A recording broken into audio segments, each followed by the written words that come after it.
For years, the world believed General Dwight D. Eisenhower and General George S. Patton were united heroes of World War II. Same uniform, same enemy, same victory. But what if I told you that Eisenhower carried a secret regret about Patton for the rest of his life, a truth he never dared to say while Patton was alive? Only after Patton's death did Eisenhower finally admit something shocking, something that rewrites how we understand leadership, loyalty, and betrayal at the highest level of war. Tonight, you're about to hear what Eisenhower finally confessed about Patton, and why history almost buried it forever. During World War II, Eisenhower and Patton were two of the most powerful American generals alive, but they couldn't have been more different.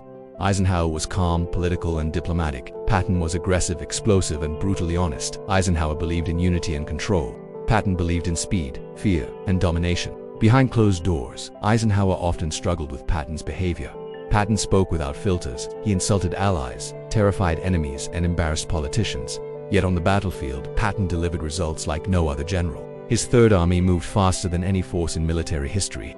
Soldiers followed him not because they were ordered to, but because they believed in him. Eisenhower knew this, and it haunted him. In 1943, Patton slapped two soldiers suffering from what we now know as PTSD. When news reached Eisenhower, the political pressure was massive. The press demanded punishment. Allies were furious. Washington wanted Patton gone. Eisenhower made a decision that would follow him forever. He publicly reprimanded Patton and removed him from frontline command. Patton was humiliated. He wrote letters of apology. He accepted blame. But privately, Eisenhower knew something painful. No other general could replace Patton's battlefield instinct. Still, Eisenhower chose politics over loyalty, and Patton never forgot it.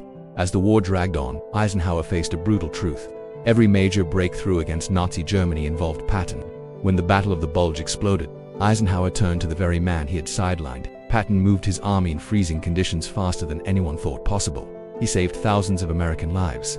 He crushed German resistance. Eisenhower praised him publicly, but privately, guilt was growing. Patton was difficult, dangerous, uncontrollable, but he was also irreplaceable. In December 1945, Patton died after a mysterious car accident in Germany. The war hero was gone.